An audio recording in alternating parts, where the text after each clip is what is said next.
ስለ ጸጋ ስጦታዎች ስናስብ የመጀመሪያው ጸጋ ነፃ ስጦታ መሆኑን ማሰብ አለብን። ጸጋ ምንድነው? እዚህ ጉባኤው ይባላ ምንድነው? ጸጋ ነፃ ስጦታ። ነፃ ስጦታ ነው። የጸጋ ስጦታዎች ነፃ ስጦታዎች ናቸው። ነፃ ስጦታዎች ናቸው። መዳን በሥራ እንዳልመጣ እነዚህም ነገሮች በግለሰቦች ጥንካሬ የሚመጡ አይደለም። አንድ ሰው ዳግመኛ ሲወለድ መንፈስ ቅዱስን ሲቀበል መንፈስ ቅዱስን ከመቀበሉ ጀምሮ እነዚህ ጸጋ ስጦታዎች በሰውየው ሕይወት ውስጥ ይገለጣል። ስለዚህ ጸጋ ምንድነው? ነፃ ስጦታ። እግዚአብሔር የተባረከ። አንደኛ ቆሮንቶስ ምዕራፍ 4 ቁጥር 4 አንደኛ ቆሮንቶስ ምዕራፍ 1 ቁጥር 4 ላይ ጳውሎስ ምን ይላል? ኢየሱስ ክርስቶስን በማመናችሁ ምክንያት ስለተሰጣችሁ ጸጋ እግዚአብሔርን አመሰግናለሁ። ማንን በማመናችሁ ምክንያት?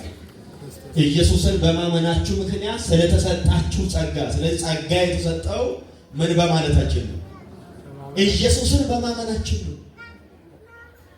ኢየሱስን በማመናችን ነው እንጂ በጣም ጠንካራ መንፈሳዊ ሰዎች ስለሆን የተሰጠን አይደለም። የእኛን እድገት የሚለካው የመንፈስ ቅዱስ ስጦታ ሳይሆን የመንፈስ ፍሬ ነው። አንድ ሰው አድጓል፣ ከፍ ብሏል፣ ከብዷል መንፈሳዊ ዓለም ላይ የሚባለው የሚገራርሙ የጸጋ ስጦታዎች ሲገለጡበት ሳይሆን የመንፈስ ፍሬ በሕይወቱ ሲገለጥ። እግዚአብሔር ይርዳል። ኢየሱስ ጌታ ነው። ስለዚህ ጸጋ ነፃ ስጦታ ነው። በየትኛው በአገልግሎት ዘርፍ ውስጥ ያለ የትኛውንም አገልግሎት የምናገለግልበት ጸጋ እንዲሁ በነፃ የተሰጠ ነው። እንዲሁ በነፃ የተሰጠ ነው። ያው ያደግነው በጣም የሃይማኖት ልማድ ያለበት ሀገር ስለሆነ እንዲህ ነፃ ምናምን የሚባሉ ነገሮች በእኛ ሕይወት ውስጥ ትንሽ ቀለው ይታያል። ተራራ መውጣት፣ ቁልቁለት መውረድ ምናምን እንደዛ የለመደው ትንሽ የሆነ ነገር አስተዋጽኦ ማድረግ እንፈልጋለን። ግን ጸጋ ነፃ ስጦታ ነው። እግዚአብሔር ይመስገን። እንኳንም በግለሰቦች ጥረት የሚገኝ አልሆነ እንጂ እኔ ራሴን ስለማውቀው እኔ በጣም ደካማ ስለሆንኩ አገኛለሁ ብዬ አላስብም። ግን ኢየሱስን በማመናችን ተሰጥቶናል። እግዚአብሔር ይመስገን። በነፃ ለሰጠን ጌታ የተመሰገነ ይሁን። መንፈሳዊ እንቅስቃሴዎች ጸጋ ስጦታን ለመቀበል ሳይሆን ጸጋ ስጦታን ለማስተዳደር የሚጠቅሙ ናቸው።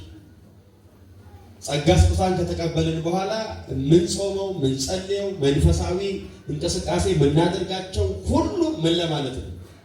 ጸጋ ስጦታ አንደኛ በእኛ ዘንድ እንዲቆይ ነው። ረጅም ዕድሜ በእኛ ዘንድ እንዲቆይ ከፈለግን የስጠን ጸጋ እኛ በመንፈሳዊ ነገር ትጉ መሆን አለብን።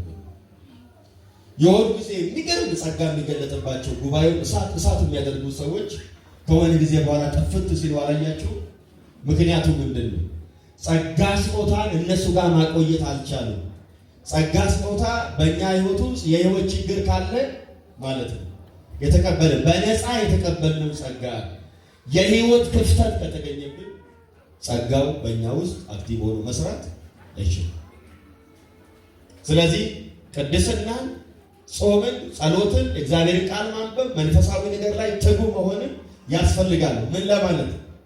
ለመቀበል ሳይሆን የተቀበልነውን እኛ ዘንድ ለማቆየት። ክብር ለጌታ ይሁን። ስለዚህ ይሄንን የእግዚአብሔር ቃል ይነግረናል።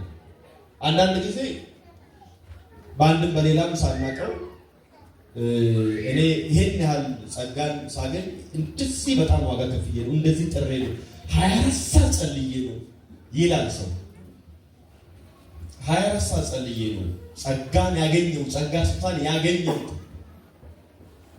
ማለት በስራ ነው የዳንኩት እንደማለት ይቆጠራል። ግልጽ ነው አይደል? በስራ ነው የዳንኩት እንደማለት ይቆጠራል። ለምን? እነዚህ ነገሮች ሶስት ስህተቶችን ያስከትላሉ።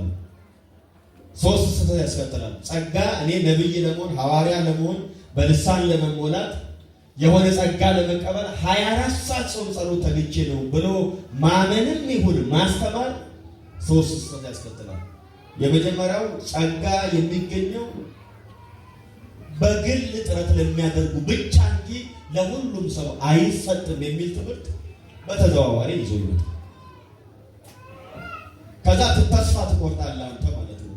እኔ 24 ሰዓት ደግሞ እኔ በበኩሌ ያው 24 ሰዓት መጸለይ አልችልም እንደግል። ስለዚህ ተስፋ እቆርጣለሁ።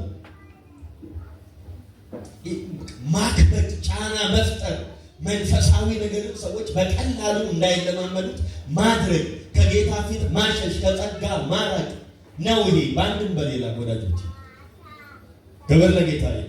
ስለዚህ በግሉ ለምጥር እንጂ ለሌላ ሰው አይገኝም ጸጋ ስጦታ የሚል ትምህርት ይዞ ስለሚመጣ እኔ በጣም ትጉ የጸሎት ሰው ስለሆንኩ ነው ጸጋ የተሰጠኝ የሚል ነገር ይዞ ከመጣ ይሄ መልኩን ቀይሮ የመጣ የባህታዊ ስብከት ነው።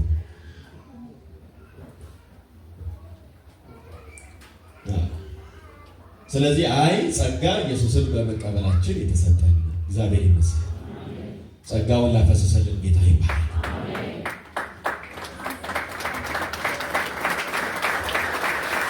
አጨበጨባችሁ ለጌታ ክብር ይሁን። ኢየሱስ ይባረክ።